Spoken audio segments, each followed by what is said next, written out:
Hey everybody, and welcome to the Tom's Hardware Show. I'm Jared Walton, your host as usual, and I'm alone. It's easier that way, but we are here today with the RTX 4070. Oh, snap, what's that? That's not a Founders Edition card. Yeah, we got the Founders Edition too. And I'll get to the pictures in a moment. Check this out. Yeah, we really need that dual pronged adapter, right? But PNY kindly sent this card for review. I mean, how glorious is that? A single 8-pin connector for a 200-watt card. Overclocking severely limited on the PNY card, but that's fine. Anyway, let's go ahead and get to the review. Actually, I gotta get my slides on here. Sorry. So, launch of the RTX 4070 is today. And early looks are that the cards are staying in stock, like they're not selling out immediately. So, I mean, bad for Nvidia maybe, good for people wanting to buy one. Let's get right to the big question. Like, is the price good? Is it? I mean, there's people that are like, hey, I remember the 1070 was a $380 card at launch. Then the 2070 pushed that up to $500. And that's not even totally correct, because the 2070 Founders Edition, if I'm not mistaken, was $600 at launch. So that's the same launch price we're talking about here. We've had that since 2018. You know, Nvidia did that with the other cards too in the 20 series. So the 2080 Ti was supposed to be like $1,000 card, $999, but the Founders Edition was $1,200. I mean, that card had high enough demand though that it never really became readily available for $1,000 until basically it was end of life, and they stopped manufacturing them. So, you know, that was $1,200 for the top card. Then the 2080 at launch, the Founders Edition, was $800, 4080, and the non-Founders Edition was supposed to start at $700. So they've been doing this for a while now, and the people who are like, oh my gosh, like where's the $500? Where's the $380? Like, we haven't had that since 2016. Should the 4070 be a cheaper card? I mean, you could argue that point. You could try and say, yes, Nvidia should cut their costs and make it more affordable. But the problem is, like, it's a race to the bottom. So cards like what's the budget GPU scene look like these days? There aren't any. Not new ones. The newest, I guess the 6400 is a budget GPU. The 6500 XT, kind of a budget GPU at $200. Intel's Arc. Let's see. Arc. They sent me that thing and it just sits there and I forget about it until I'm on a live stream. I'm like, oh yeah, we're advertising Arc. I don't know anyone who's bought an Arc card for like their own actual use. But anyway, Arc A380, I think it was on sale for $120 a month or two ago. I think the price went back up to $140, but that's a budget GPU. And Arc wanted to be a more expensive GPU. It just it delivered too little, too late, and all that stuff. So there are no new real budget GPUs from the Nvidia side. The last one they did was a GTX 1650, GTX 1630 if you want to include that, which was a rehashed, warmed over 1650. Like, budget GPUs don't exist. Mainstream GPUs. You know, it used to be mid-range or mainstream started at around $200 and went to maybe $330. You know, the GTX 970, great card. It was $330 at launch. I bought one. I bought a Zotac card. And then the 1070 bumped that up, $50, and then all of a sudden we shot up from the 300s to 400 range into $500. So for better or worse, Nvidia is now calling the 70 series is basically a $500 to $600 part. And now with the 40 series, they're saying, well, the 4070 Ti is an $800 part, and the 4070 is a $600 part. So, it's gotten more expensive. Everything's getting more expensive. I mean, I don't know about you guys, but my food bill and my gas bill and electricity and all those things, they are not as low as they used to be last year or 2 years ago or 3 years ago. Yeah. So, and like if you look at the what do you call it, the financials of Nvidia, like they just did their financials presentation in February, and granted, the last 2 years, well, 2 years prior to the end of Ethereum mining, they did some amazing profitability and all that stuff. They sold everything and more. Now, all accounts are that they still have 30 series cards sitting around. I don't know if that's entirely true, if their partners still have cards, if they're in the channel. Their prices haven't come down on the 30 series like I would have expected. So either they cleared them all out or they're just hanging on for dear life and hoping people buy them. Anyway, so, the 30 series prices, they haven't dropped like we were hoping. And so now we've got the 4070 taking over. And what does the 4070 provide? I mean, spoiler alert, performance is going to be roughly on the level of a 3080. So, that's a decent card. Like I thought that was a great card last generation. In 2020 for $700, if you could have bought a 3080, that would have been awesome. Unfortunately, they mostly sold out and were selling at $1,000 or more. And then things went crazy with cryptocurrency mining, and they were selling for $1,500 to $2,000 for about a year. So that kind of skewed things. And the same thing happened before the 20 series. The crypto mining happened there, and it skewed the prices up, and it all got nasty and screwy. We're still kind of living with that. I don't know what Nvidia's profitability actually looks like right now, but I feel like they're not selling as many GPUs as they were hoping, not just of the 40 series, but in general, because cryptocurrency mining has ended. And while they had their mining GPUs, I think a ton of GeForce cards got sold to miners and were counted as gaming revenue, and that has disappeared. And there's actually, a glut of those GPUs being resold, often questionable cards.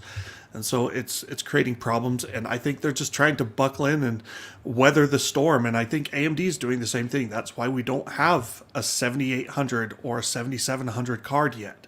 Those will come eventually, but they're not here yet. All right, let's get back to the cards at hand. PNY and Founders Edition. I've got pictures of the cards because, well, pictures are a lot easier than me trying to hold this up to the camera. But let's talk specs first. So raw specs, and people complain about the 192-bit bus. What is this $600 card with a 192-bit bus? But honestly, it doesn't matter nearly as much as people are trying to make it out to be, because you've got that big L2 cache, and it's only 36 megabytes. That's not like a massive L2 cache, but it is 9 times larger than the 3070 and 3070 Ti's L2 cache, 6 times larger than the 3080 Ti L2 cache, and it does wonders for like not having to go to main memory, not main memory, but GDDR6X memory as often. And so even though the bandwidth is 504 gigabytes per second, it performs more like the cards like the 3080 that has almost 50% more bandwidth. Actually, it is 50% more bandwidth. Other specs, it's got 4 GPCs, that's graphics processing clusters. Those GPCs, I believe, are tied to the L2 cache units. I can't remember now. Maybe it's the memory controllers that tied to the L2 cache. But there's 4 of those, and you get 46 streaming multiprocessors, SMs, for a total of 5888 CUDA cores, or CUDA or GPU shaders, if you want to call them that. And that's the same number of GPU shaders as we had with the RTX 3070. But core clocks have gone up substantially. Like the reference clock, boost clock on the 3070 was 1725, and now we're at 3475. And in both cases, NVIDIA exceeds those by 150 megahertz maybe. up to 250 megahertz in some cases.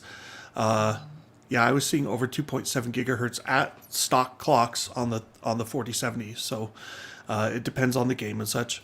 Memory, it's the same memory as the 4070 Ti.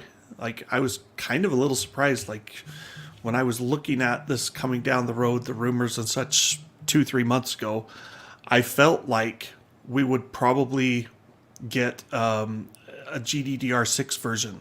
So skip the GDDR6X, give us like 18 gigabits per second GDDR6. I don't know if that would be cheaper or not, but they didn't do that. They gave us GDDR6X. 64 ROPS, that's fewer than the... Oh, that's right. The ROPS are tied to the GPCs. Maybe that's what I was thinking. So you get 16 ROPS per GPC, I believe, and so you get 64 ROPS total. Whereas like on the 4070 Ti, you've got 5 GPC clusters active. That's redundant, GPC cluster. Graphics processing clusters. Anyway, so the total performance, theoretical performance on tap, 29 teraflops for FP32. Just a hair below the 3080's 29.8 teraflops, so 30 teraflops. And then you've got the tensor cores. If you look at the FP16 performance, you know, that's... So the parentheses number, that's not labeled properly for the 30 series. But so on the 40 series, you've got FP16 and FP8 support with sparsity on the tensor cores. And that's what the 233 and 466 teraflops are on the 4070. On the 3080, you don't have FP8. So the parentheses number is the FP16 number with sparsity, and the non-parentheses number on the 30 series is the non-sparsity performance. So basically, if you look at it, like theoretical compute is right in line with the 3080, and then you get down to the price and the power, 200 watts versus 320 watts. So if they deliver the same performance roughly, like that's a great improvement. We've cut power by a third for roughly the same performance, and it's $100 cheaper than the RTX 3080 ostensibly cost. I mean, I briefly, like, what was it? Maybe October? Or, I'm trying to remember. It was like either, I guess it's maybe September. Is right before the 40 series launch, I think. The 3080, that was like, they finally cleared the rest of those out. Newegg and others, I think they had 3080s for about $500, and it was only for like a week. The 3080 Ti, I know someone who picked one up for $700. And then like the 40 series launched, and I was surprised because prices went back up. And now it's like you don't buy a 30 series. It's not worth the money. And if you don't buy a brand new one for a lot of money and you buy a used one, who knows where it's been? Probably mining. All right, so that takes care of the specs overview. $600, more than some would have liked, but you know, it's the same price as the 3070 Ti. The card is definitely faster than the 3070 Ti. We'll get to those numbers in a minute. Let's go ahead and... Oh, here's a block diagram. This is the AD104 chip that's used. This is the block diagram for the 4070 implementation. So it shows, you know, there's an NV-Ink and an NV decoder block up top along with the optical flow accelerator. Then it's got the 4 GPCs and the 36, was it 36 or 38 now? 46 SMs. Your L2 cache block. L2 cache can be configured for NVIDIA's 40 series with either 16? Well, it's either 8 megabytes per 32-bit memory controller or 16 megabytes per 64-bit memory controller. And so this shows, you know, 6 memory controllers. Those are 32-bit controllers. And so let's do the 8 megabyte version. So that means theoretically there's up to 48 megabytes of L2 cache on the AD104. But in this case, NVIDIA, it can disable some of that L2 cache. So like the 4090 actually has 6 megabytes per memory controller instead of the maximum 8. So it gets 72 megabytes total. Same thing here. It's basically half of a 4090. You get 36 megabytes total. So there's like 12 megabytes of disabled L2 cache. NV inks, there's actually 2 NV ink blocks available. They've disabled one of those for the 4070, but it's enabled on the 4070 Ti. And then NV decoders, this is kind of curious. The professional side, they have 4 NV decoder blocks. On the consumer side here with the 4070, they're only doing a single active block. Let's see, let's go on. This is, so I'll skip through the slides pretty quickly here because there's honestly not a ton to say. The box is pretty much the same look as the 4090 and 4080 Founders Edition. You flip it open, it's kind of like a clamshell, turns into like a pyramid, and whoa, there's the 4070. And then I should have taken a picture. When you pull the 4070 out, there's a little package behind it that contains this 16-pin to dual 8-pin adapter. And then, you know, here's the... This would normally be what I'd call like the front of a card, where if it were a traditional card, you'd have like 2 or 3 fans.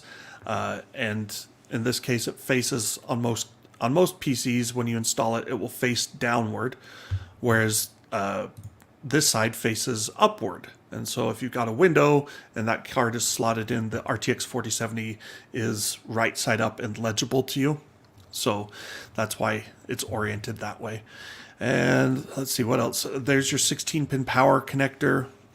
I mean, I don't know why Nvidia is like so bent on getting first the 12-pin connector out and now the 16-pin connector.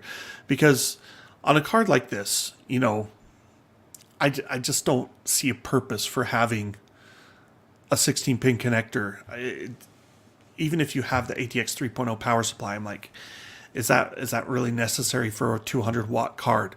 PNY and others are saying, no, we're going to do a single or even dual 8-pin connectors, and it's fine.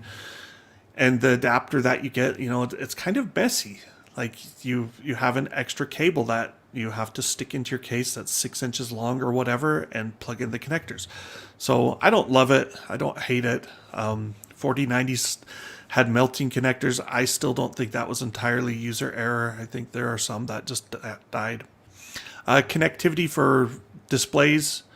You've got the triple DisplayPort and single HDMI 2.1. These are still 1.4A DisplayPort, obviously, because that's what Ada Lovelace supports. And, you know, there's a bit of a controversy, like why didn't they go to DisplayPort 2.0, DisplayPort 2.1? You know, and part of it, I think, is the monitors just aren't there. They're starting to kind of show up now. Intel and AMD both have DisplayPort 2.1 support, but Intel does 10 gigabits per second, and AMD does the 13 gigabits per second. It's 54 gigabits per second total for all of their lanes on the DisplayPort. So the maximum is 80 for DisplayPort 2.1. So even Intel and AMD didn't go to the maxed out version. We'll probably see that in the next generation, at which point, hopefully there are more monitors available. But right now, I mean, like I've got a monitor that supports 4K and 240 hertz, and it uses display stream compression, and it runs on DisplayPort 1.4, and it works great. So you don't need to go beyond DisplayPort 1.4 just yet. In the next few years, you will probably have that option for things like 4K 480 hertz or 8K 120 hertz. I don't think either of those are going to be remotely mainstream anytime soon. All right, back of the car, nothing really to see. And it weighs just over a kilogram. And here's the card installed. Funny story, there's a thing going the rounds right now we wrote up. This is not included with the Founders Edition card, but this is a support kickstand that came with... I'm not sure. I think that might be from MSI or possibly Colorful, but you know, I like it because I swap cards so often that I don't screw in the I/O bracket, so I want the extra support to lift the card up. Anyway, the big heavy cards that are like 1.5 to 2 kilograms, sometimes even 2.5 kilograms, I think you absolutely need something like this to support your card, because if you don't, Now we're getting stories that, hey, 2080 Ti cards that are now 4 years old are failing, and they're failing because of sagging over the past 4 years while under load, and that has caused the solder and the memory chip solder balls to basically crack and break and cause problems. So, if you've got a big, heavy card, you might look into some support bracket if your card didn't come with one. All right, PNY's card. Again, not going to spend a ton of time here. Box. The card is slightly smaller than the Founders Edition. I mean, I guess it's technically slightly longer. And, it is a little bit taller. So it's actually slightly larger than the Founders Edition in dimensions. But as we'll see in a moment here, this is just running through the pictures quick. Same triple display port, single HDMI, and dual fans. These are not the nicer fans that have the integrated rim, which noise levels ended up being slightly higher. Back of the card, the through ventilation. Connectivity, single 8-pin connector. I mean, I really like that because I actually like the 16-pin connectors and the 12-pin before it, like the little sockets or whatever, the prongs, whatever you want to call those. They're smaller and they're just a little more finicky to get in. So the 8-pin has been around with us for a long time, and it's robust. It lasts forever. I've swapped so many times on cards, and my 8-pin connectors still work. I avoid pulling out the 16 and 12-pin connectors any more than I have to because I don't think they'll last long if I were constantly plugging in and unplugging them. All right, that's about it for the PNY card, and you can see here's what I was going to get to. It's a lot lighter. I mean, the Founders Edition is 335-ish grams heavier. So, over half a pound heavier for those who don't like metric. But yeah, and here's the comparison. So there you go. Size, it is slightly larger in dimensions. Both are relatively compact. You could put them in an ITX case if you like those. All right, performance. Oh, what in the world? Okay. I need to hide that for a second. Let's talk before we get to performance. So I got 15 games that I tested. I have also got upscaling tests with both DLSS 2 and DLSS 3. DLSS 2 being upscaling, DLSS 3 being frame generation with upscaling. And then I also did some FSR 2 tests with games that support it. So I don't like DLSS 1. I don't really like FSR 1. So even if a game supports it, I just didn't bother with those. They don't look as good as the DLSS 2 and FSR 2. 15 games, 6 of them ray tracing enabled, 9 of them ray tracing not enabled, even if the game supports it. Relatively demanding games, not the most demanding games that are out there. I mean, there's certainly stuff that's more graphics intensive than some of these games. But we got a decent mix of games from the last 3 or so, maybe even 4 years on 1 or 2 of the games. And I've changed my charts. I now have a unified spreadsheet instead of 2 separate spreadsheets, one for ray tracing and one for for rasterization. And then so that allows me to put all 15 charts combined into a single overall average. And if you don't like that, that's okay, because we have other options. So let's go ahead and hit the charts. Let's not hit the charts. There we go. Charts. Overall geometric mean, 15 games at 1920 by 1080 with ultra settings, basically maxed out more or less. There might be like super sampling's not turned on, multi-sample anti-aliasing is not turned on if it's supported, and most of these are using temporal anti-aliasing. And I've also got the overclock numbers in here. I didn't include a slide to show the overclocking. Briefly, overclocking, I was able to add about 200 megahertz to the clock speed in MSI Afterburner, and then I maxed out the power on the Founders Edition at 110%. The PNY card, you can't change the power limit at all, so it's stuck at 100%. I guess you could lower it maybe. And then memory. These are both using GDDR6X. Micron makes, well, I don't know if there's even two lines. They bin their GDDR6X, generally speaking. So there's GDDR6X rated for 21 gigabits per second, which is what you would kind of expect to go into the 4070. And there's GDDR6X rated for up to 24 gigabits per second, which is what goes into the 4080. And the characteristics of those two chips are definitely different, but I think Micron is getting plenty of chips that are 24 gigabits, and so they're just selling some of those as 21 gigabits. And so it turns out that the Founders Edition had what would I would call 21 gigabits per second memory. The PNY card had what I would assume is the 24 gigabits per second memory, because I was able to overclock it to plus 1750 megahertz, which is, I can't do the math in my head right now. I think that was 24.5 gigabits per second. Because you got to double the 1750, so that becomes 3.5 added on to 21. Yeah, so 24.5. And the memory on the PNY card runs a bit cooler. Even though other aspects of the card don't run cooler, the memory ran cooler, which, it's kind of luck of the draw as far as I can tell. So that's the overclock settings you get, 6 to 10% depending on the game. This is including ray tracing, so that penalizes AMD because their ray tracing hardware isn't as good. This is not including DLSS or FSR or any of the upscaling techniques, so this is all native rendering. And here's how it stacks up. So the 4070 cards at 1920 by 1080 land just above the 3080. And with overclocking, they can even beat the 3080 Ti, but obviously a 3080 Ti and all the other cards could be overclocked as well. If you don't want to include DirectX ray tracing, here's the rasterization results. So this is the 9 games, and you can see AMD moves up a little bit relative to the Nvidia. So now, like if we look at the previous slide, technically the 4070 across 15 games, if I average them all with equal weight, that's what the geometric mean is, the 4070 places ahead of the 6950 XT and ahead of all the other cards below it too from AMD.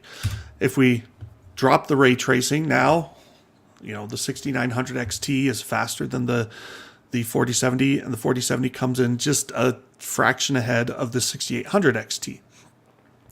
Then you've got the other thing, what if we only look at ray tracing? And this kind of highlights the fact that AMD's ray tracing hardware is not as good. So here the 4070 almost matches a 7900 XT in ray tracing. And we'll get to the individual games here in just a second. So that varies by game. The more demanding the game is on the ray tracing hardware, the worse AMD does and the better Nvidia does proportionately. So if you go out and grab the new it's not Crisis, the new Cyberpunk 2077 RT Overdrive thing that does full, they call it path tracing. It's not path tracing. It's ray tracing. It's a full ray trace engine, so it's not hybrid. But they call it path tracing just because I guess they think that sounds better. I believe the technicality is ray tracing is like you shoot rays into the monitor and determine what they hit, and then you calculate bounces and where do they end up, and you do multiple rays per pixel, and you sum over the randomized reflections and bounces to determine the final pixel color.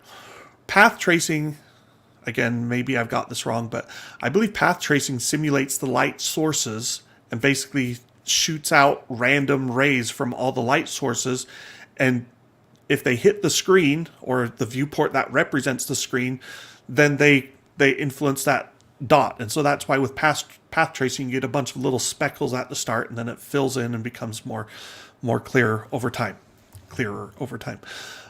Something like that. There are nuances between path tracing and ray tracing. Anyway, more bounces is better, more rays per pixel is better, and that's what Nvidia is pushing with RT Overdrive.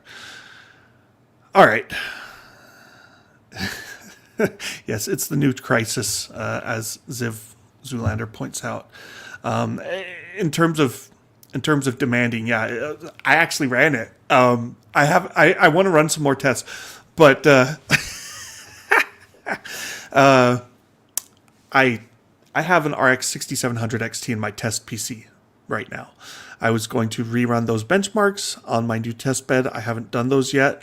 And I was like, oh, I should try this new Cyberpunk RT Overdrive. Like, what can it do with this, path tracing? And so I turned it on, and I said, I'll start easy, 1080p, but maxed out RT Overdrive, and I wasn't sure what to expect.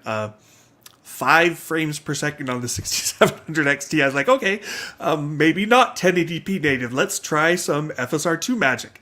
So I went and turned on FSR2 in performance mode. So that's 4x upscaling. And here's the thing, like if you're doing full path tracing, as they're calling it, full ray tracing, no hybrid rendering, like every pixel becomes more expensive and the upscaling operations become thus way more useful. And so if you do performance mode, which renders at 960 by 540 and upscales to 1080p, 1920 by 1080. So that's 4 times the pixels that it renders 1/4 of the pixels. Performance went from 5.1 frames per second at native to, I think, 18, 19 frames per second with FSR2 performance mode. And it doesn't look as good. It looks a little fuzzier, the upscaling and the lower, all that stuff, lower rendering resolution, it comes into play. And I was like, well, what if I try ultra performance mode? So ultra performance mode is 9x upscaling. So you're rendering at 640 by 360 and upscaling that to 1920 by 1080. And then like after seeing how bad it was at 1080p native, I was like, well, gosh, maybe we need to do this. So it got it above 30 frames per second.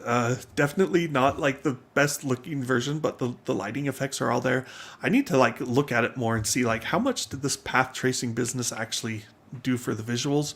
Because then I tried the previous existing RT Ultra mode, and yeah, like even with performance upscaling at 1080p, it got almost double what the ultra performance mode did with RT Overdrive. All right, back to the charts. All right, let's go through the individual games quickly. Bright Memory Infinite, benchmark. The benchmark is more demanding and looks nicer than the actual game, so that's what I use here. Fairly demanding, and you can see in this ray tracing game, the 4070 ranks above the 6950 XT. Overclocked, it comes just below the 7900 XT. And compared to the previous gen, it's just a touch below the 3080.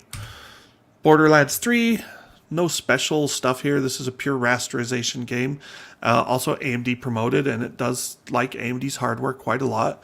And you can see, the AMD cards score proportionately a lot higher. So now the 4070 only just matches basically the RX 6800. And the RX 6800 can now be had for under $500. The 6950 XT, I should mention, the price has been cut, kind of. I don't know if it's official, but you can pick one up for $600 right now on Newegg. 6900 XT, that one, I guess, has basically dried up, disappeared. So the 6900 XT, when I was looking around, like prices are $900 to $1,000. Like, don't buy 6900 XT for that. Just buy the 6950. 6800 XT, I think I saw some cards for about $550 or $530. So anyway, Control ray tracing game, not quite as demanding as some of the others, but this was like the first generation ray tracing that actually was like, hey, this makes ray tracing look useful. And you can see the 3080 is just fractionally faster. The 3070, 20% slower. So you're getting like a 25% upgrade from a 3070 to a 4070. We got user Hyperion YT was asking, should you upgrade? I would say probably not. I mean, for 20%, I guess you could try and sell your 3070, see what you can get for it. If you could get like $400, then you're paying $200. Maybe that's worth it. So let's see, going on. Control Cyberpunk. again, quite demanding in this case because we're running at RT Ultra, not Overdrive, but Ultra, and even the 7900 XT falls behind the 4070 here. And the 4070 actually outpaces the 3080 in this instance. Far Cry 6. Far Cry 6 does have some ray tracing options. They are not enabled for my testing. They don't actually make the game look that different, so that's kind of my threshold. I'm like, hey, if the ray tracing doesn't really radically improve the visuals, I wouldn't turn it on, and so I didn't turn it on. And yeah, you can see the AMD cards do pretty well here. We're kind of bumping into CPU limits though, so we'll have to go up to like 1440p in a minute to see how that affects things. Flight Simulator, the 3080, well, the 30 series cards, I think I had Windows virtualization based security got turned on, and I didn't realize it when I tested those. That impacted performance. So overall, it's only like 5% maybe, but Flight Simulator was one of the big ones that lost some performance. I retested all the other cards, which is why they're starting at 90 frames per second and going up. Anyway, clearly hitting CPU limits here. Forza Horizon 5 also bumping into CPU limits, not quite as bad as Flight Simulator, but you know, the 4070 ranked ahead of the 3080 Ti here. Again, that might be because of VBS getting turned on for the 30 series testing. Horizon Zero Dawn, one of the older games in the test suite, possibly the oldest. I'm not sure about that, but yeah, no ray tracing there. And then Metro Exodus Enhanced. This has full ray tracing, not full ray tracing, but this has enhanced ray tracing. I guess the original only had, what do they call it? Not diffuse lighting, global illumination. So not reflections, not shadows, just global illumination. The enhanced version, I think it does more in terms of like shadows and ambient occlusion. Still doesn't do ray traced reflections. And it's one of the less demanding ray tracing games in the test suite, really. I mean, but the 4070 still beats the 6950 XT, so, you know, take that as you will. Minecraft, definitely a demanding ray tracing game because this is your full path tracing, as Nvidia calls it. So no hybrid rendering, and it makes the game look a lot different. But the one issue with Minecraft ray tracing is that you need to have a texture pack applied that supports all the ray tracing cues. Like the blocks need textures that tell the rendering engine, you know, how to handle the ray tracing. And so a lot of the public maps don't have that turned on. But if you're playing locally, like I do with my two sons, they're like, hey Dad, we want the RTX system, which is usually all of the systems I have an RTX card in when we're going to play Minecraft. Let's see. Spider-Man Miles Morales has reflections and shadows and maybe some other diffuse lighting or something on the ray tracing. There's like three things that it does with ray tracing. Again, you can see, you know, I had someone saying, oh man, it looks like Minecraft's really an outlier, and it is kind of like it's significantly faster on Nvidia hardware, but you'll notice like it's not like it's crazily out of the picture, because everything else, it's like, yeah, the 4070 beats the 6950 XT in ray tracing performance. Plague Tale Requiem supports ray tracing shadows. I did not turn that on because ray trace shadows is boring. It's like the least important ray tracing, and so this ends up as a rasterization test. Still a fairly demanding game, and you know, the 4070 just barely surpasses the 3080 in this case. Red Dead Redemption 2, my sole Vulkan test, a nice agnostic, if you want to call it that, engine. Performance pretty much lines up with what you would expect. It's about the 3080 level, 6800 XT level. Warhammer 3, Total War Warhammer 3. I swear they've been doing some funky stuff with this game lately, because I've tested and retested it. I've recently had issues with low 1% minimums, and lots of fluctuations on the 1% minimums. Like, it was bad at launch, and it was consistently bad for about a year, maybe even a year and a half. And then I want to say it was back in like maybe September, there was a patch that performance improved quite a lot on everything, like 20%. And then there was another patch in the last couple of months that it feels like they rolled back some of those performance improvements. I don't know what happened. Let's see, Watch Dogs Legion, the last game here. Ray tracing reflections are supported, but they are not enabled. And this one, despite being NVIDIA promoted, AMD's cards did very well. And this is at 1080p, so we'll see what happens at 1440p, which comes next. So now we move up to higher resolution, 1440p. This is kind of where NVIDIA is marketing the RTX 4070. And, you know, it's overall with all the ray tracing and all the rasterization games included.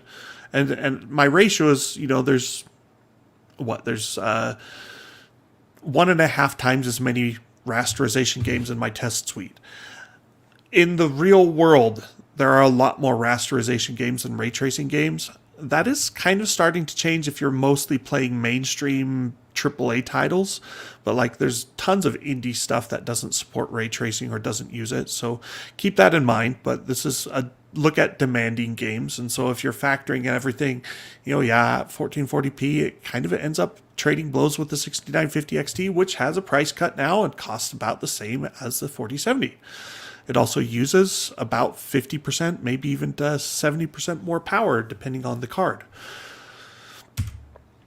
If you drop ray tracing, same story. You know, we go from being on par with the 6950 to being on par with the 6800 XT. And conversely, with ray tracing, you know, it almost matches the 7900 XT, not quite there. There are games where the 7900 is clearly faster, and then there's games like Minecraft where it's definitely not able to keep up. I'm not going to spend too much time talking about all the individual results here. You can pause and skip back through the video if you want to look at these charts more. It's just more of the same, really. I mean, you can see here, ray tracing, we're getting 34 frames per second. So this is where upscaling is absolutely not just helpful, but it's pretty much required for most GPUs to get good performance on demanding games. And I should go back here. Bright Memory Infinite, the actual game is not nearly this demanding. This is the Bright Memory Infinite benchmark, which looks better and is far more demanding because it does like double bounce reflections, refractions, caustics, global illumination. I don't know if it does that. Diffuse lighting. Like there's a whole bunch of, it's got like 5 or 6 ray tracing effects that it uses for the benchmark, standalone benchmark, which is why it's so demanding. It ends up being a lot like Cyberpunk 2077, which we'll get to in a moment. Borderlands 3, again, much lighter because it's not doing ray tracing and all the complex stuff. Getting well over 60 frames per second on all of these cards, 100 frames per second on the 4070. Control, you know, Control used to be like when it came out, people were like, oh my gosh, my 2080 Ti can't even handle Control at native resolution. And now we're, you know, 2 generations on, and a 4070 definitely handles it at native resolution in 1440p. Can't quite get 60 frames per second though, so, you know, upscaling is still available. Incidentally, going back to Control, if you're wondering, the 3070 is very close to a 2080 Ti in performance. I think it's technically a little bit faster than a 2080 Ti, despite having less memory. So if you're looking for the 2 generations ago top card, we're now, you know, well ahead of that in terms of performance from the 4070. Cyberpunk, like I said, quite demanding on the ray tracing stuff, and it shows, you know. And this, if you turn on RT Overdrive, you will need DLSS 3, you will need DLSS 2 or FSR 2 if you want to get high frame rates. Far Cry 6, you know, you can see we've come down from, I think that about 180 something frames per second is the CPU maximum for ultra quality in Far Cry 6. And so, you know, the top cards, the 7900 XT 4080, they're still bumping into that CPU bottleneck a little bit. But as you move down, we become less CPU constrained, and the results start to land about where you would expect overall. Flight Simulator, still pretty CPU limited. 80 to 90 frames per second, except for like the 6800 and below. Those are where you're starting to get away from CPU limits.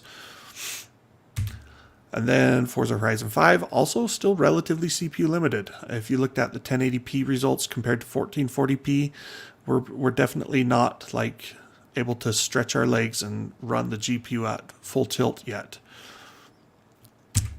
Horizon Zero Dawn, nothing really to say there. Metro Exodus Enhanced. We're almost done with the gaming charts, and then there's more charts. I know you guys love charts, right? That's why you come to Tom's Hardware. That's why you listen to me. I think I've got like 100 charts in the full article. Actually, there's more than 100 because I've got 1080p medium and 4K ultra charts too. I did not include those in this video because they're kind of more of the same, and I don't think the card is really intended for 1080p medium or 4K ultra gaming. Minecraft ray tracing at 1440p. We're almost getting 60 frames per second on the 4070.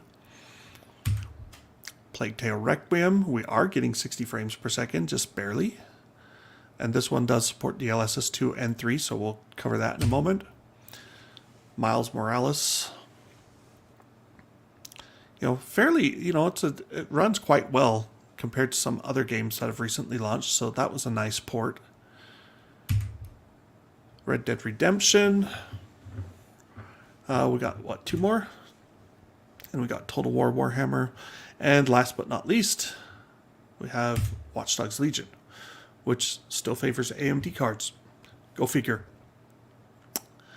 All right, that takes care of all the gaming benchmarks. Graphics cards aren't just for games anymore. Shocking, right? ChatGPT, Stable Diffusion, lots of AI stuff. I mean, let's just get this out of the way. If you're into AI stuff, or you want to get into AI stuff, don't even get a non-Nvidia card. It just has to be said, because if you go on GitHub or whatever and you're trying to download other people's files and get them running on your PC, it will be like 100 times easier to get it working on an Nvidia GPU than it will be to get it working on like an ARC or an AMD GPU. Maybe that will close. Maybe that gap will close over time, but there's also like the tensor cores. AMD just doesn't really have a true answer to the tensor cores. So again, AI stuff, if that's what you're hoping for, get an RTX card, because they are the standard that everyone doing research and development practically is using. There are big businesses using like Google's TPUs, their tensor processing units. There are, Facebook has their own specialized AI hardware. There's a lot of companies also working on their own AI hardware, and I'm not talking about like those, but as a general consumer playing with your own PC, if you want to run your local chatbot or you want to run Stable Diffusion, it's a ton easier to get it working on NVIDIA GPUs. Even if you run Linux, like, it's still easier to get it working on NVIDIA, which is what we are going to cover next, right? No, not next. I gave that whole segue. Sorry, I forgot. We got upscaling benchmarks. DLSS 2 in Bright Memory Infinite.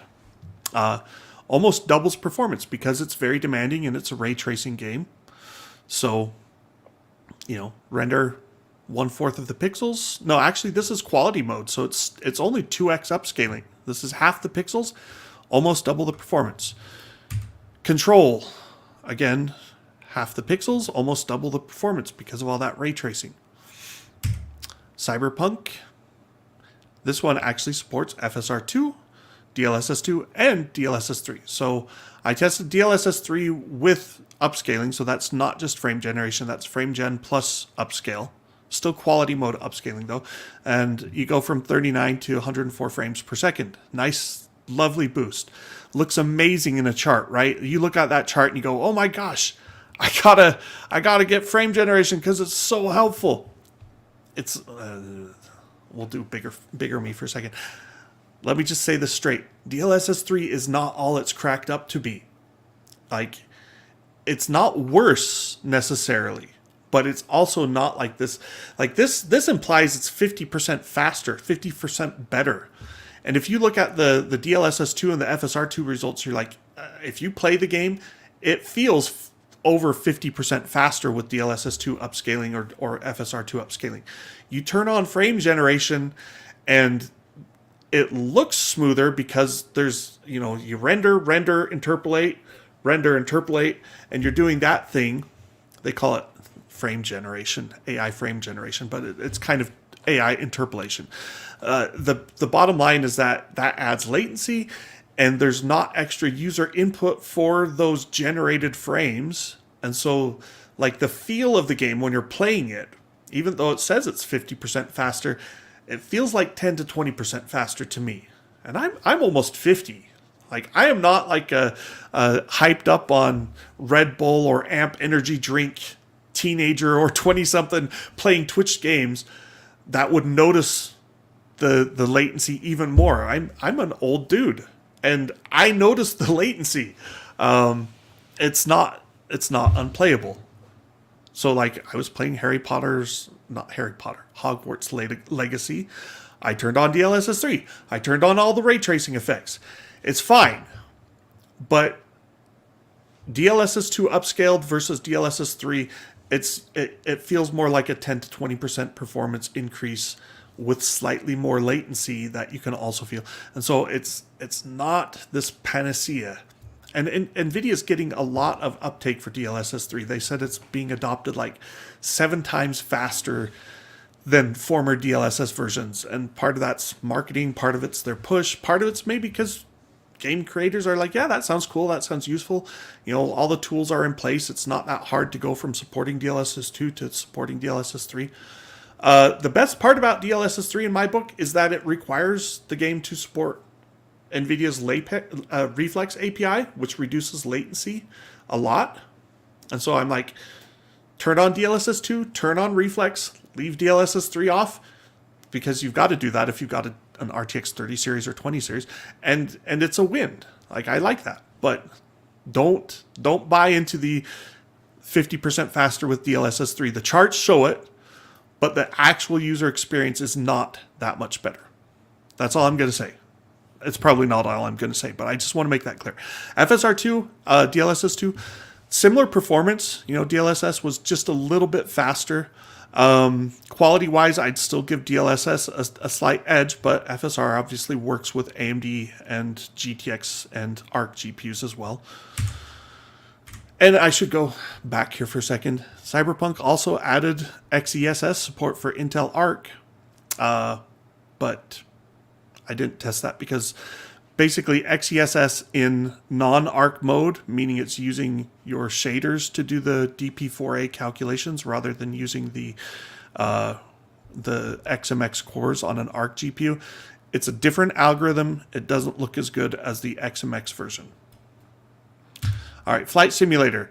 This is another Halo child. Oh my gosh, we're CPU bottlenecked, and I should point this out too. On Big Me, yes. On Flight Simulator, you can enable DLSS 2 while running DX11 mode, which is how I normally test in DX11 mode because it's faster on Nvidia cards. I test AMD's cards in DX12 mode because it's faster. DX12 is required if you want to enable frame generation. So basically, because I wanted to be able to compare the results, we have the DX12 result at the bottom, 78.3, which you can see is a little bit faster than the DX11 81.5. FSR2 did provide like a fractional boost over the native rendering. DLSS 2 provided a little bit more of a boost, but we're basically hitting CPU limits. And then DLSS 3 we go from 82 to 151 frames per second roughly. Like, what is that? An 80% plus increase in frames to monitor if you've got a high refresh rate monitor, right? So obviously you'd need a 144 or even 240 hertz display in order to make those extra frames even meaningful. But assuming you have that, it's still like someone looking over your shoulder watching you play Flight Simulator with frame generation on would probably look and go, yeah, it looks smoother, it looks better. But if you're playing the game itself, you might not notice it as much. And Flight Simulator is not Quake. It is not, Doom. It is not a Twitch game where you're going to be like really noticing latency. It's a plane simulator, and so it's like you turn and you're like, it's slow. You don't need like the super high frame rates in Flight Simulator. Is my take. I'm sure there are people who are like, oh no, you absolutely need the high frame rates, but I don't think so. All right. What else? Forza Horizon 5. This just got DLSS 3 support. We're bumping into CPU limits, so DLSS 2, FSR 2 don't do a whole lot. Even though, this is where it's weird, because the 4070 Ti is hitting 143 frames per second. So it's like, well, why isn't the DLSS 2 version of the 4070 able to at least match that? I don't know. DLSS 2 upscaling, FSR 2 upscaling, they don't give the performance boost that I would expect. And maybe, I don't know, maybe I tested it wrong. Maybe I need to sacrifice a slide rule and reboot the computer in between enabling FSR 2 and enabling DLSS 2 or whatever. Frame gen still helped, just doesn't help as much as in other games. And as a driving simulation, again, I don't think the ultra high frame rates are quite as important as in the first person shooters. Horizon Zero Dawn only supports DLSS 2. Not a super demanding game by today's standards anyway, but frame gen gets you well above the 144 frames per second mark if you've got a high refresh rate monitor. Metro Exodus Enhanced gets almost a 40% boost in performance. And again, this is only using quality mode upscaling. I want to emphasize that, because if you turn on performance mode upscaling or even balanced mode where you're getting 4x or 3x upscaling factors, you'll get a bigger boost to frame rates at the cost of image quality. Alternaut says, please show 4K performance and medium settings. Go to the review on Tom's Hardware. All the charts are there. You can see those. You can see all the comparisons there. I did not include them because, I'm already at an hour in this stream and I'm not done. So go hit the written review and you won't have to listen to me ramble. You can even just look at the charts and ignore me. Or you can read all my text too, because it's wonderfully written prose, I'm sure. No chat GPT employed, though. Minecraft is the exception to that DLSS quality mode stuff, because it doesn't let you tell it what mode to use for upscaling. So at 1440p, it defaults to balanced mode upscaling, 3x upscaling, which is why it gets a bigger boost. So it's almost twice as fast. And if you go to 4K, it uses performance mode upscaling, so it's 4 times the upscaling factor, and it gets more than double the performance. Again, those charts are on the main review at Tom's Hardware. Then Plague Tale Requiem, DLSS 3, again, about a 50% performance improvement. The feel is more like a 10 to 20% improvement. So with DLSS 3 versus DLSS 2, it feels like the game's maybe running at 90 to 100 frames per second in my mind. That's very subjective, but that's the only way I can really explain it. Even though the frames to screen is faster, the increased latency and the lack of user input for the generated frames doesn't make it feel like that big of a change. Red Dead Redemption 2. This is another one of those where it's like the upscaling doesn't give massive benefits. I would think that a 4070 with DLSS 2 or DLSS 3 would at least reach the level of a 4070 Ti, but it doesn't. Go figure. You get a 15 to 20% performance boost at 1440p. You get maybe 30% at 4K on the slower card, so, again, quality mode. And Spider-Man Miles Morales. See, this is one where this is more of a Twitch game. You're running and flying and punching and shooting webs and stuff, and so you notice the latency a little bit more than you would in Flight Simulator or Forza Horizon 5. And so the DLSS 3 frame gen stuff, it gives you a 40% or 35% boost in performance. That feels like a 10 to 15% boost at best, in my opinion. Watch Dogs Legion is our last upscaling game. So of the 15 games in my test suite, 12 of them support DLSS 2 now, 5 of them support DLSS 3, and 5 of them support FSR 2. Every game that supports FSR 2 also supports DLSS 2. Every game that supports FSR or DLSS 3 has to support DLSS 2 as an option. So it's like DLSS 2 ends up being the superset, which is why, like, if you're being honest about it, Nvidia's cards are better at upscaling. Like, you can complain like, oh, but they don't. DLSS requires an RTX card, and it's like, yeah, they do. And Nvidia doesn't make new not RTX cards, so it requires an Nvidia card. I mean, like, there's the GTX 16 series, but it's basically a dying breed as far as I can tell. I don't think we're going to see like a GTX 26 series or whatever they would call it. Like, RTX 4050 will be the lowest Nvidia goes. It will probably be a $250 card, $300 card, and that's going to be their bottom going forward. They're not interested in budget GPUs, is basically what I'm saying. So if you get an Nvidia card, you get your choice of DLSS or FSR, or if you've got a 40 series, you've got DLSS 3, and you can use all of those. If you buy an AMD card, you're limited to the games that support FSR 2, or FSR, I guess you could say as well. So, like, Nvidia is big enough that they can do the proprietary route, and they did. And for better or worse, that's what we end up with.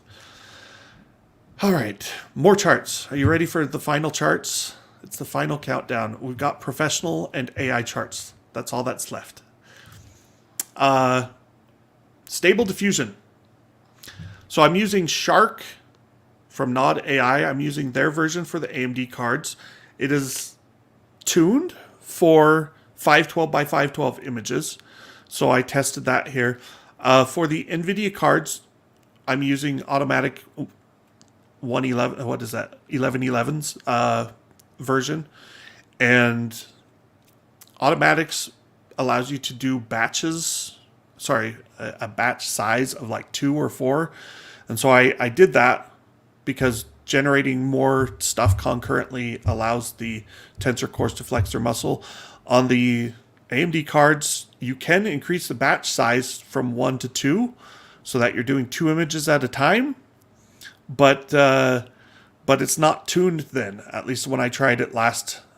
Shark's, not AI, Shark stuff keeps changing, so maybe it gets tuned at some point. But if I tried to do 2 512 by 512 images on the 7900 XT as an example, it would drop performance in half. Whereas on the Nvidia side, doing 2 or even 4 images concurrently sped things up. And that's not a bad idea to do more than one image, because stable diffusion, like, you give it a prompt, and if you just do one image, you might get something okay, you might not. So it's like, usually what I end up doing if I'm trying to play with stable diffusion is like, hey, I'm going to generate like 20 images, and then I'll find the best one of those 20 that I like and use that. So that brings us to the next slide, which is Stable Diffusion 2.1 has been trained on 768 by 768. Performance gets dropped by about 2.25x. So it's 2.25 times faster to do it at 512 by 512 because there's, 2.25 more pixels in a 768 by 768 image. So that's why NVIDIA's cards all scale. Like, if you see how little those NVIDIA bars change in terms of their relative positioning, they look almost identical, right? But the AMD cards all drop way down, and that's because there aren't 768 by 768 tuned models for Shark right now, except there kind of are. Confusing, right? There kind of are. I tried running it the other day, and the latest version said tuned 768 models, and then performance was worse than the older version of the Shark Stable Diffusion. And so I was like, it changes all the time, and maybe there's a unicorn version of Shark that runs 768 by 768 better on the AMD cards, but I tried like 4 versions and I couldn't find it. So this is what it is. It will probably get fixed in the coming months. I don't know when. So keep that in mind. But, you know, it's still a huge gap, even if you go back to the 512 by 512 images, right? Like a 3070 is, you know, already 30-40% faster. I guess 25% faster than a 7900 XT.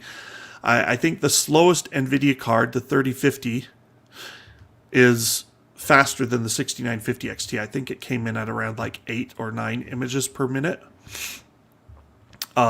So yeah, Stable Diffusion seems to be very well optimized for Nvidia, and that's pretty much the way a lot of stuff is going in the AI community. All right, now we're on to professional benchmarks. Blender benchmark.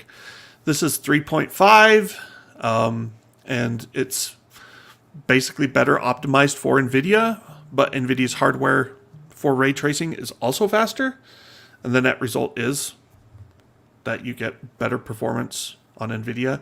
Even the 3070 beats the 7900 XT. Octane Bench overall score. This one only supports Nvidia GPUs. They used to try and support others, but they stopped doing that. I think they said there were too many issues with they were doing OpenCL, I think, before. So now it's only optics RTX stuff from Nvidia, I think. And you know, here's one where the 4070 almost matches a 3080 Ti. Clearly beats the 3080. So this professional workload, it favors the 4070 architecture and enhancements. But, you know, going back to Blender, that was also the case, right? The other one we've got is V-Ray, and we've got the CUDA and the RTX versions. And you can see that those it's still the 4070 is faster than the 3080, which it often wasn't in games. It was a little bit slower. But it's closer to the 3080 in V-Ray than it was in Octane and Blender. So then we got Spec View Perf. This is the overall composite score. That's an unofficial score. I'm just geometric mean of the 8 tests. AMD looks really good here, partly because Nvidia wants you to buy a professional card for like $2,000 if you want to get their full accelerated supported driver stack for professional workloads like SNX and, you know, SolidWorks and such. But if we go through the individual scores, it kind of flips back and forth. So 3D Studio Max, you don't need special drivers. Like their consumer cards run fine. And the 3080 and the 4070 are right neck and neck. 6800, a little bit faster. Up to the 6800 XT, up to the 6950. 7900 XT, I probably need to retest that and see if things have improved since I first tested that back at launch. So caveats apply. CATIA very much favored the AMD GPUs. Creo, again, favors AMD. Energy, a little bit more of a kind of agnostic look, but still, you know, also favoring the AMD cards a bit. The 7900 XT, did I say energy? Yes. Anyway, 7900 XT underperformed here, so again, I probably need to retest that. Maya, this is a 3D rendering, which normally is a stronghold of Nvidia, but clearly this one's not pushing the 4070 and other RTX cards up to the top as much as you see in some applications. Medical favors AMD, and then I think the next one is Siemens NX. I'm not even sure like what it's used for. I'm not like a professional expert on professional applications, but if I had the Titan RTX card in here, which has the extra special sauce from Nvidia, it performs close to those AMD cards, and it's all just drivers, you know. So like Nvidia's cards could do 10 times faster in Siemens NX if Nvidia would enable the driver optimizations for it, but they don't want to. And I think that's it for Spec View Perf. No, SolidWorks. Sorry, SolidWorks. This is probably the most agnostic of the tests. And again, 7900 XT is way down there. So either I've screwed something up in my charts or I need to retest. Final section, graphics card, power and noise and temperatures and clocks. This is where the PNY versus the Founders Edition becomes important. I mentioned earlier, I'll go ahead and switch over to here.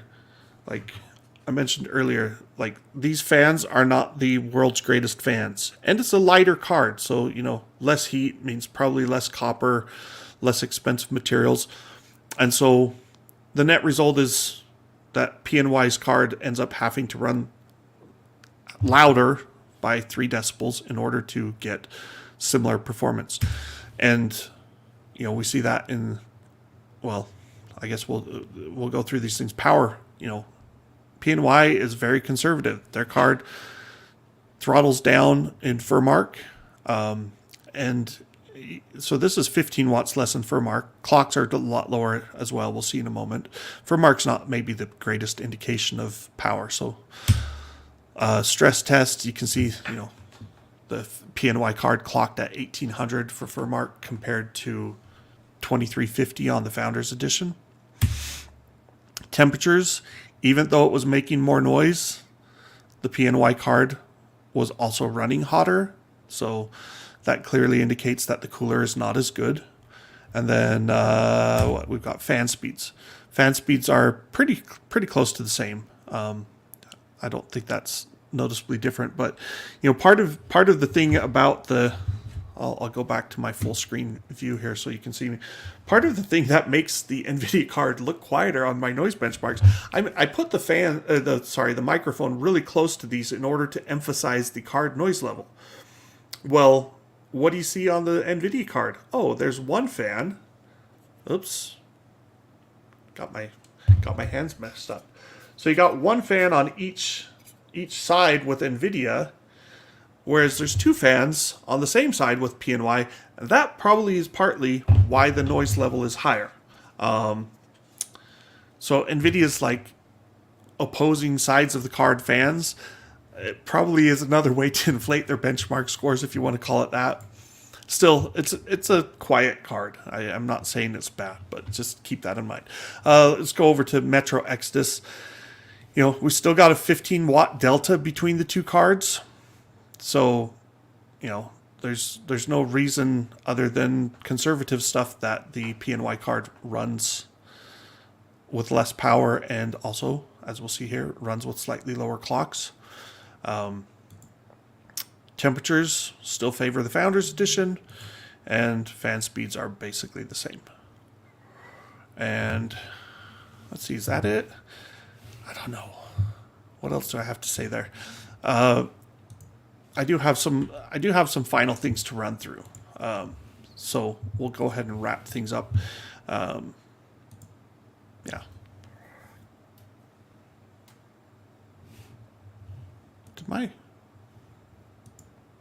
I thought I had more things to run through. Oh, you know what?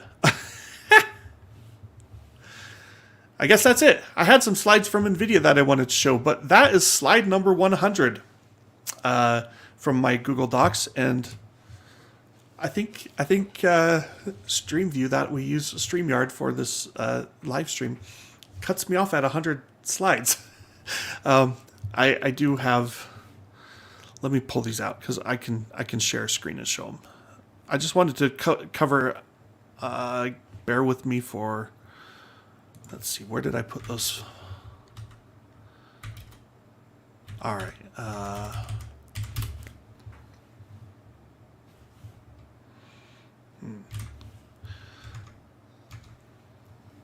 I'm going to try this. We're going to share my images. What the world? Oh, window. Sorry. Let's see how this looks. I have to wait, and I've got my live stream on a separate video here. So I have to see what it looks like, and it takes a minute. How do I... If I shrink it like this, and like this. Let's see if that looks... Yeah, that looks better, right? All right. Live video. All right. So this is interesting to me.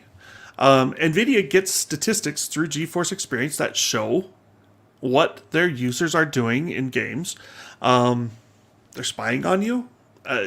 Like, some people get really upset about that. I don't really care because in this case, I'm like, it's anonymized data, and like, I think it's useful that Nvidia knows what what users are actually turning on. So this is where it's interesting. And so they said, you know, first generation RTX 20 series back in 2018, 37% of gamers were turning on ray tracing. Only 26 were turning on DLSS. And that is the then data, right? And if you look at the bottom right, it actually says February 23 data says that 43% of 20 series gamers are turning ray tracing on. Makes sense, right? It's less powerful hardware. Ray tracing causes a performance hit. Yeah. So, but the more interesting thing to me was the DLSS figures, because I thought, like, if I have a 20 series GPU, an RTX 20 series, like, that is prime territory for DLSS helping out. Like, hey, I can't run at good frame rates at 1440p and I've got a 1440p monitor. I'll turn on DLSS quality mode or even balanced or performance mode, and I'll improve my performance. And then, you know, whatever games that support DLSS, like, they run better. But apparently that doesn't happen. So it says only 68% of 20 series gamers are turning DLSS on, 71% of 30 series gamers are turning DLSS on, and 79% of 40 series gamers are turning DLSS on. And I'm like, well, okay, let's also be clear. If you're buying a 40 series in February, you had three choices: the 4070 Ti, the 4080, and the 4090. I mean, $800 or more, $1,200 or more, $1,600 more. If you're buying a $1,600 graphics card, yeah, you darn well better use the extra features that Nvidia sold you. So, like, I get that the 40 series has the most people using it, and 40 series are definitely turning RT on. They're turning on the ray tracing. But I thought that was interesting that 20 series users are not turning on DLSS as often as 30 and 40 series users. Maybe they don't know about it. Maybe they don't care about it. Maybe they've tried it already and they were unimpressed. Like, DLSS 1 was not great. It was kind of... It was their first attempt, and the machine learning took a lot more effort, and it generated worse results, and DLSS 2 fixed that. All right, another slide. We've got, you know, their 16x leap in ray tracing ops per pixel. Only possible with neural rendering, which I'll get to that neural rendering. That means DLSS, but it means DLSS 2 and DLSS 3. So Battlefield 5, they said 39 ray tracing operations per pixel. And now we're up to, with Cyberpunk 2077 in overdrive mode, which is their full path tracing thing that was just released, they're up to 635 ray tracing operations per pixel. That is a lot of rays, generally speaking. And that's why native rendering performance sucks on like a 6700 XT, like I said at the beginning. It's why you want to reduce the number of pixels that you actually ray trace as much as you can get away with. 50 DLSS 3 titles already announced. I'm not sure how many are in the wild. I think half of those might be out now. 7 times faster adoption rate than DLSS 2. Part of that is momentum too. Like, Nvidia's got the momentum. They've been doing DLSS for 4.5 years now. DLSS 1 was really slow adoption. DLSS 2, everyone was like, hey, they fixed all the problems with DLSS 1. It's actually worthwhile. And so it started getting adopted, and it got put into tools like Unreal Engine and Unity Engine. DLSS 3 is in those same tools. So if you're going to support DLSS, why wouldn't you just support DLSS 3 now? But still, it's being adopted pretty dang fast. It's catching up to FSR2 support in terms of numbers. We'll see if it can actually close that gap. I think FSR2 is at 100 titles, compared to 50 for DLSS 3. This was the percentages again. And this is 40 series gamers. Hey, you buy a really expensive GPU, guess what? You turn ray tracing on, you turn DLSS on, you game with a 144 hertz monitor, and it's still only a quarter people gaming at 4K, but way more than, like, if you look at the Steam hardware survey, 60-something% of people are still gaming at 1080p. Well, 60% of people don't have an RTX 4090 or 4080 or even 4070. And one final thing, talking about extra features. I did an article on the VSR, which is not the same as AMD's VSR, which was also a thing. But no, video super resolution, it's basically their DLSS for video kind of thing. It's been supported since a month and a half ago, something like that, in web browsers. And now Nvidia's gotten VLC to add support for VSR as well, which is pretty cool. I don't know that it's better if you have 4K content, right? Like native 4K video with high bit rates is going to look better. But I've done the back and forth, and I download some videos, sports streams and stuff that I watch. I'm like, yeah, I turn on VSR. I do it because I've got an RTX card, and it's only on the 40 series right now. So I don't know if it will come to, no, actually it's on 30 series and 40 series. So yeah, pretty cool. And this is the final thing, the breakdown of the new family. One of these cards is not like the others. Well, so you can see like the gap in performance and price has been pretty big in the 40 series. I mean, the 4070 Ti is still like 20% faster than the 4070. The 4080 is like up to 20%, 25% faster than the 4070 Ti. The 4090 is up to 25% faster than the 4080. I mean, it's more in some cases, like AI workloads or whatever. But even at 4K, like because that's what you'd buy a 4090 for, I hope. There's a big jump going from a 4080 to a 4090 in performance. Well, there's also a massive jump right now in going from the 3060 Ti to the 4070. Like the 4070, I think, was about 30% faster overall when looking at performance compared to the 3070. And the 3070 is another like 10% faster than the 3060 Ti.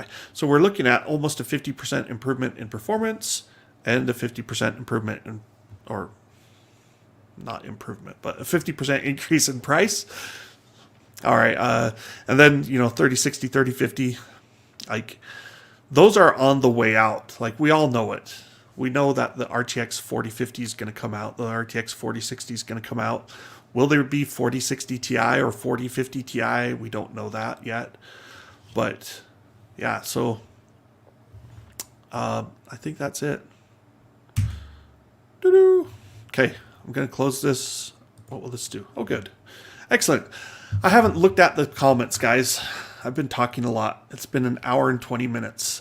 There's just a ton to say, right? So let me, if you have something, a question you really want to know, fire it off in the comments right now, and I will try and answer. And yeah, so this was, 3080 Ti. It's faster than 4070. Yes, true. And it uses like, I don't know if it depends on the card, right? Like if you're talking factory overclocked, it can use twice the power. It certainly uses over 50% more power. So that's kind of the decision Nvidia made, is they, instead of going for just performance at all costs on these lower tier 40 series cards, the 4070 almost matches a 3080, and it beats it if you turn on DLSS 3, kind of.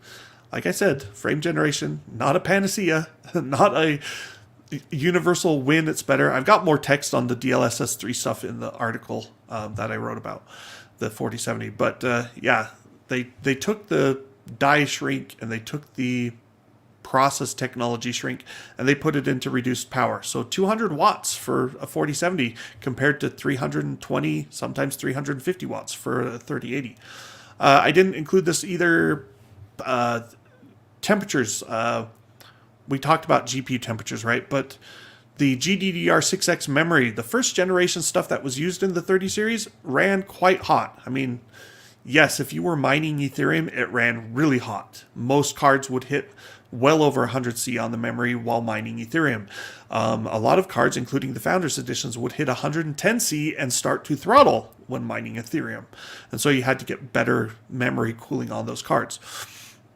With the 40 series, this is second generation Micron GDDR6X, and it runs cooler, a lot cooler. It was also in the 3090 Ti, I should note.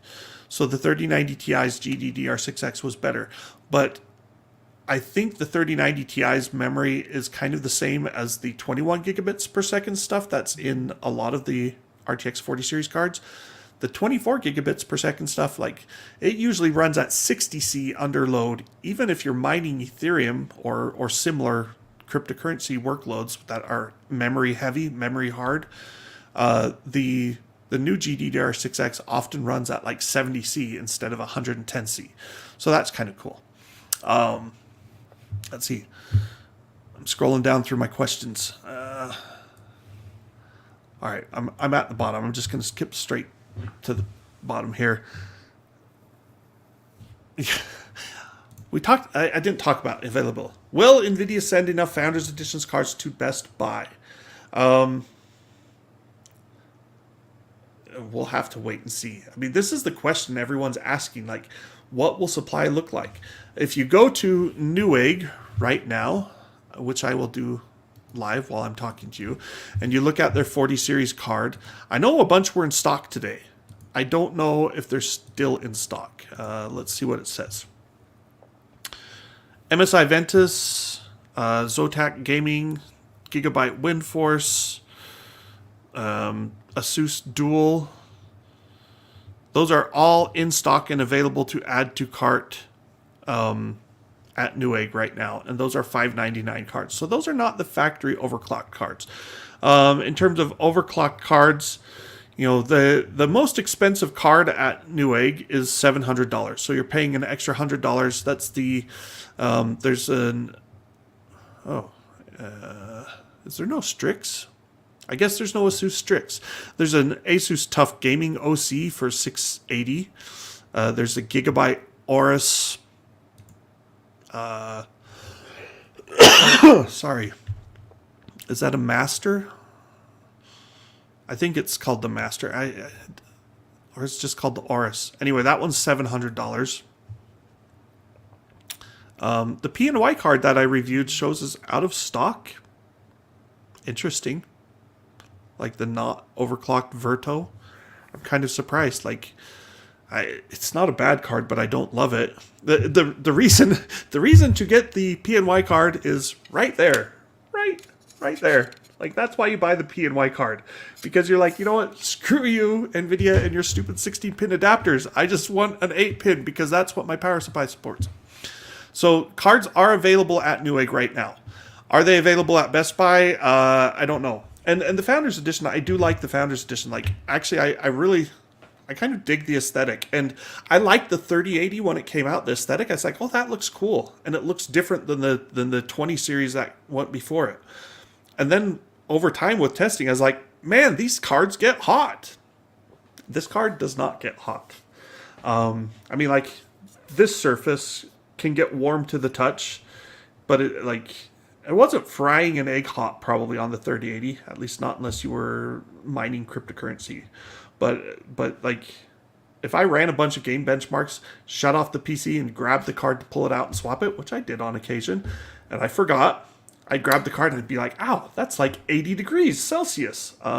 Maybe 75, but it was toasty. These cards, like, they're kind of bigger with the 40 series. Like the 4080 and 4090 are massive, the Founders Editions. 4070, it's actually it's almost the same size. Pardon me for a second while I grab this. Yeah. So this is the 4070 versus the 3070. Let's get those lined up properly. The 4070 over here is a little bit thicker. It's fractionally longer. I mean, you can't really, let's see, there. See that little gap? It's like 1 millimeter longer, and it's also like, I think it. No, it's actually maybe the same height. So same height, thicker, but also the same length.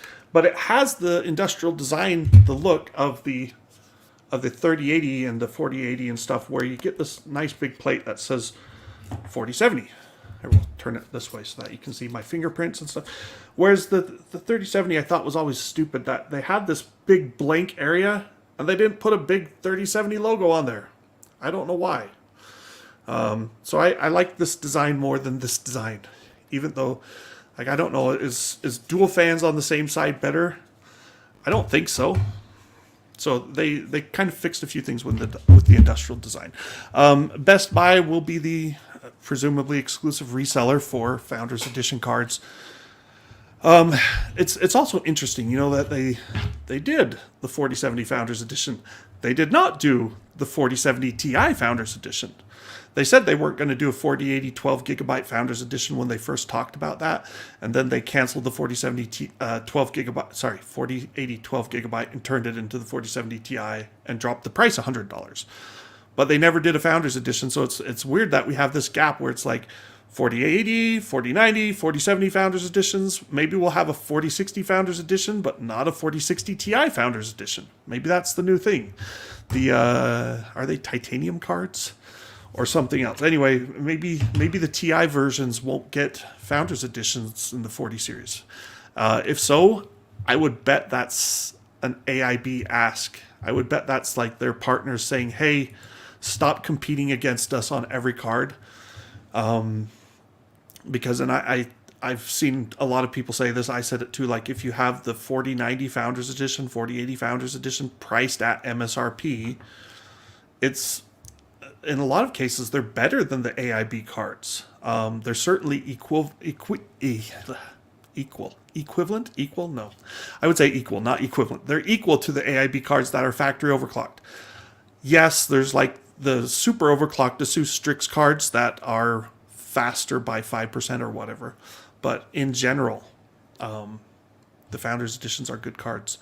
So it kind of sucks that they're at Best Buy only. So I don't know. Let's see. Any other questions? Yes. All 40 series Founders Editions use the 16-pin connector. All 4080 and 4090 use the connector. I think all 4070 Ti use the connector as well.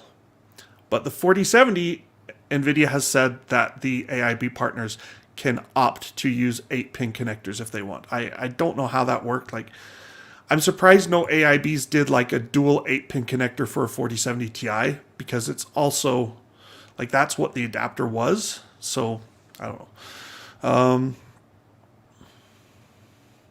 Yeah, I mean, and this is the other thing, like the adapter, it's a lot lower power draw on a 4070, so it should be fine. I think if you plug it in securely, funny thing is, on these adapters, one of the cards that I got for review, I don't remember who it was.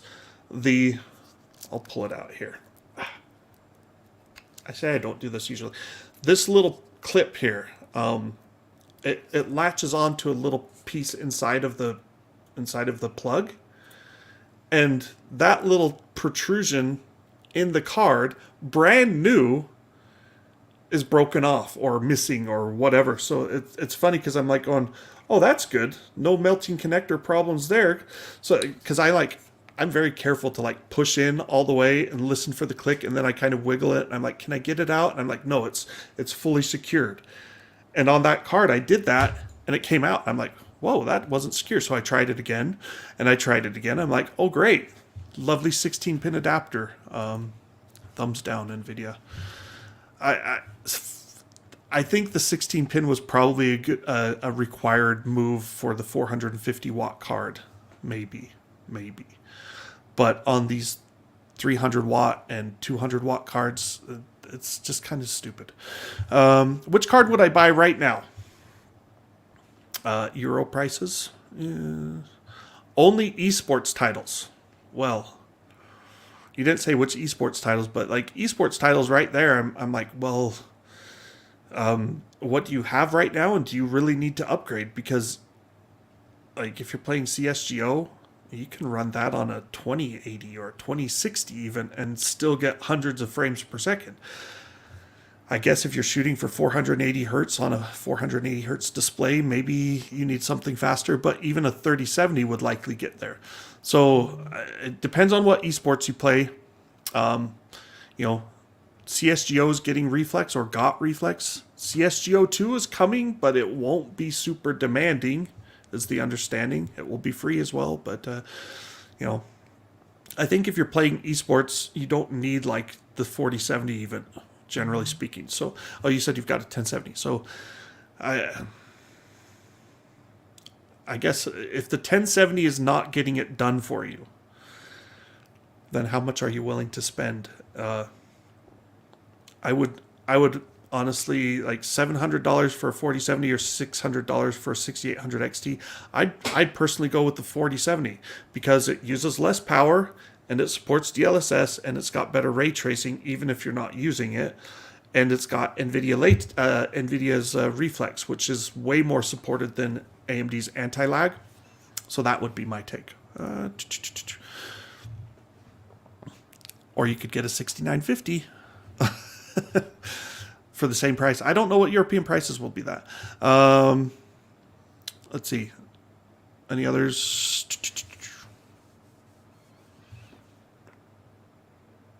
Is it worth the upgrade if you've got a 3060 Ti? I mean, probably not. Well, here's the thing. Like the 3060 Ti, 3070, and 3070 Ti especially. When the 3070 Ti launched and the 3080 Ti launched, it was at a weird time in the market because of cryptocurrency and the pandemic. There were plans to do a 20 gigabyte 3080 Ti-ish, maybe, or a 3080. Like those definitely existed as potential plans, and then they didn't happen. There were potential plans for a 3070 Ti with 16 gigabytes, and that didn't happen. And that really hurt my opinion of the 3070 Ti. 3060 Ti came out further in the past. You know, that was I guess, was it 2020? Yeah, it's like December 2020 release. 8 gigabytes is starting to become a bit of a concern. And so even though that's 8 gigabytes on a 256-bit bus and the 4070 is 12 gigabytes on a 192-bit bus, the extra cache of the 4070 clearly makes it faster, and you've got 50% more VRAM. I mean, I guess, Chris, if you can sell the 3060 Ti for, $300 to $400, I would do that and then pay the $200. If it's not worth $200, to you, don't do that, right? It's just it's that same old thing where it's, are you happy with what you have? If not, then figure out what will make you happy. I have access to 4090 cards, so I'm happy all the time with my graphics card choices. You see that pile over here? Those were cards that were being retested over the past couple of weeks because I had some game updates and discrepancies, and I'm like, oh crap, all of my benchmark results are starting to not make sense. Like there were games that changed, so I had to retest them, and it was a lovely 2 weeks of getting ready for the 4070 review. 4070 and Ryzen 7700X, a good combo for gaming. Yeah, I mean, can you get a 7800X 3D in there? That would be the best combo for gaming. That's probably like $150 extra for the CPU, though. Probably not needed either. Like X3D, it'd help in Flight Simulator. We're still waiting to see what Nvidia does as well. Where's our 7800 XT? Where's our 7700 XT? And how much will those cost, and how will they perform? But given what we're seeing from the 4070 at $600, like, it's matching a 6950 depending on how you want to skew things. Like if you throw out ray tracing, the 6950 is faster. If you include ray tracing, it's about equal. If you only look at ray tracing, it's the 4070 is faster. All right, guys, I think I'm going to... will there be a 4070 Super with more VRAM? No, I don't think so. This is worth talking about. Let's talk about this for a second. So the AD104 GPU that is at the heart of a 4070 Ti and a 4070, it has a 192-bit bus. That limits the memory options. So if Nvidia wanted to go old school and use 1 gigabyte chips, it could do 6 gigabytes of RAM on a 192-bit bus. It could also do 2 gigabytes, which is what they did, and you get 12 gigabytes of RAM. So you've got 6 32-bit memory channels. You stick 2 gigabytes on each of those channels, you get 12 gigabytes. Their next option right now, the only option to go more than 12 gigabytes, is to do clamshell mode. And clamshell mode means you stick memory on this side of the PCB and this side of the PCB, so you have 2 chips linking on the same memory interface. The 3090, the original founder 3090 cards, they used clamshell mode. It's more expensive. You can do that on a $1,500 graphics card. On a $600 or $700 graphics card, you probably can't. And you'd have to pay for the extra cost of the memory. You'd have to worry about cooling. I don't think cooling's as much of a factor with the new GDDR6X, but I just can't see Nvidia doing clamshell memory configurations on their current consumer line. AMD is in the exact same boat. If AMD does a 256-bit memory interface, like on a hypothetical 7800 XT, then they can do 16 gigabytes using 8 2-gigabyte chips. They can't do more than 16 gigabytes unless they go to clamshell mode. If they do a 192-bit bus like the 4070, they're at that same, they've got to do either 12 gigabytes or really that's your only option. You can't do 6 gigabytes. That's just not going to happen. 1 gigabyte chips aren't even really a thing anymore. Like they're kind of cheap old garbage. And doing clamshell mode's expensive. So I think for this generation, unless someone does something weird, like, we've now got these DDR5 chips that have, I need to think about this. So normally you'd get like 8 modules on a DIMM, and each of those modules would be like 2 gigabytes. And so you'd get a 16 gigabyte DIMM, and you'd stick 2 of them in, and you'd get 32 gigabytes, right? Now, and this is more for the not Xeons, this is more for the Epics and the Threadrippers. There are situations for virtualization in the data center where it makes sense to have a different than 16 gigabytes or 32 gigabytes per memory channel. And so what they've done is there are now DIMMs that have 24 gigabytes and 48 gigabytes, and those are because they have 3 gigabyte ICs, chips. Could someone do that for GDDR6X or GDDR6X? I mean, in theory they could. And if they did, then you could have a 192-bit memory interface with 18 gigabytes. But so far, those don't exist. I don't know if they'll ever exist. So really, I don't think there's anything using AD104 maxes out at 12 gigabytes effectively, except for professional cards where they'll do clamshell mode and charge more, and they'll do 24 gigabytes. AD103, which is in the 4080, it's a 256-bit interface, so you get 16 gigabytes. Professional cards will do clamshell mode with 32 gigabytes.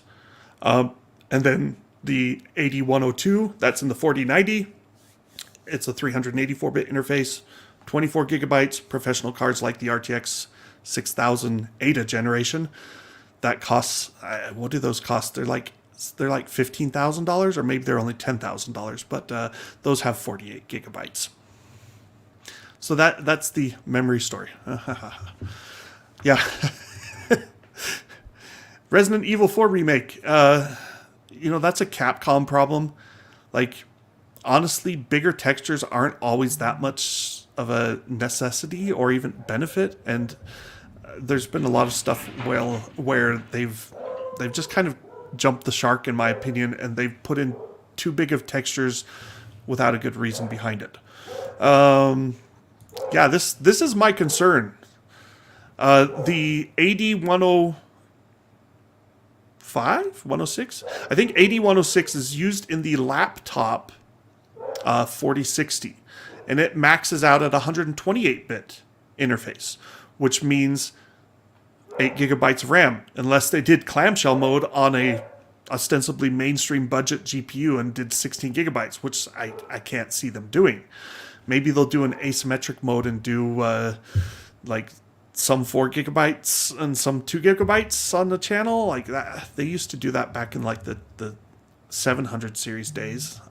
So yeah, I don't think an AD106 is going to have more than 8 gigabytes. The AD107, which is being used in the RTX 4050 mobile, has a 96-bit interface, which means it maxes out at 6 gigabytes if you're doing one chip per memory interface.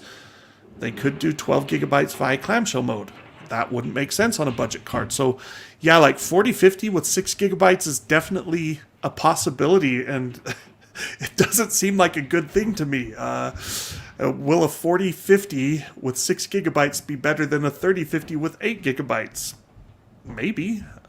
And if they beat the DLSS 3 drum, I've already had my say on that. All right. Okay. Yeah. Would have been nice.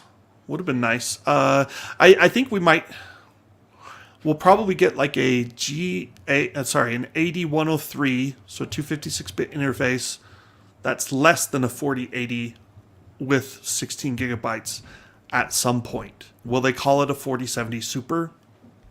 I don't know. That could be a mid-cycle refresh next fall, summer, something. Okay, guys. Hour and a half, hour and 45 minutes. Love you all. Thanks for watching. Have a great day, and we will see you next time. I don't know when the next time will be.